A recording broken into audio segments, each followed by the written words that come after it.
A California landfill is raising concerns for potential health risks because of toxic fumes escaping that facility. The Chiquita Lake Canyon landfill is located less than an hour outside of Los Angeles, and residents have been complaining for days of a foul smell filling the air with worries that they could be breathing in something dangerous. Right now, operators are struggling to put out an underground fire deep inside the landfill. The crisis has renewed calls to shut it down, prompting the EPA to step in. So here with us now is Tony Briscoe, a staff writer with the LA Times. He's been following this story very, very closely. Tony, thank you so much for giving us some of your time. First of all, let's talk about how this fire started, because the catalyst was this rare chemical reaction. Absolutely. It's a rare chemical reaction, and we've only seen a handful of these across the nation.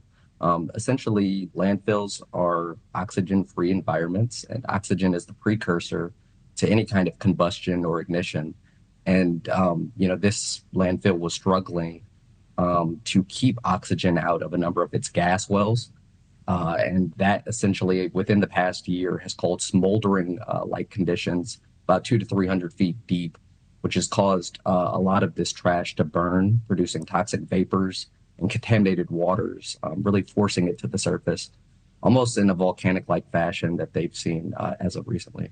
And I was reading your recent reporting on this, and there were many problems that this facility did not report when it was supposed to. What kind of difference could that have made if that reporting had happened?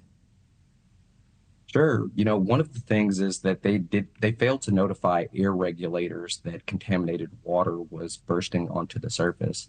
And, maybe that is kind of a, something that people might not draw the correct, line to. But essentially, the reason this matters is because this is piping hot water that's coming, and it's laced with all of these chemicals. And as this water steams and evaporates, that could potentially drift to nearby communities. So that's really bad news for a lot of the households that are surrounding the landfill. We're talking about 900 some odd households that are dealing with really noxious smells and, dangerous chemicals in the air. And there are these growing calls to shut down this facility. Do we know if that will happen, could happen, and even if it does, how much damage is potentially already done?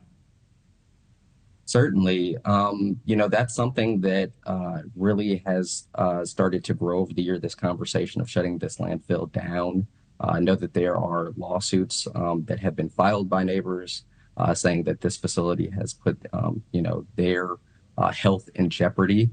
As everybody, I think, at this point really wants this fire to be put out as soon as possible. But when you really have a fire of this magnitude, it really is difficult to put out in a timely fashion. Environmental regulators are saying that this could last anywhere from 2 to 4 years. There's a similar situation in Ohio that lasted more than 10 years because we're talking about really acres of garbage that has ignited, and they're really trying to contain it to that location and put it out hundreds of feet underground. So Tony, if this could take 2 to 4 years to put out, and if that's, an optimistic estimate, what happens now? Well, that's the big question. A lot of neighbors are saying that they need to be relocated because you're dealing with really dangerous chemicals.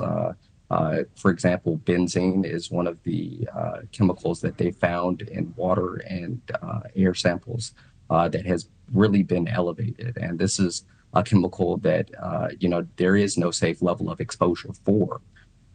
So certainly folks do not want to be breathing this in.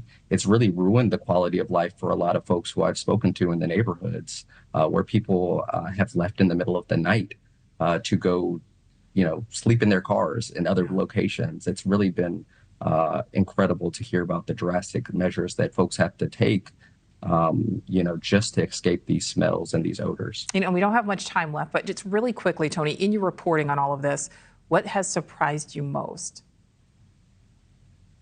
Well, this is really something of, that we've never experienced before. No one I've talked to in LA County has ever seen a situation like this. This is our first time dealing with this. So certainly to see everyone try and collaborate to get the resources to put this out and also catching up to speed as to, what caused this to begin with, so that we don't have more situations like this in the future. Yeah. Yeah, certainly something that needs to be taken extremely seriously. Excellent reporting. Tony Briscoe, thank you so much for your time. Thank you, Nichole. Thank you for watching. Go to newsnationnow.com to find News Nation on your television provider. And don't forget to click the red subscribe button below to get more of News Nation's fact-driven, unbiased coverage.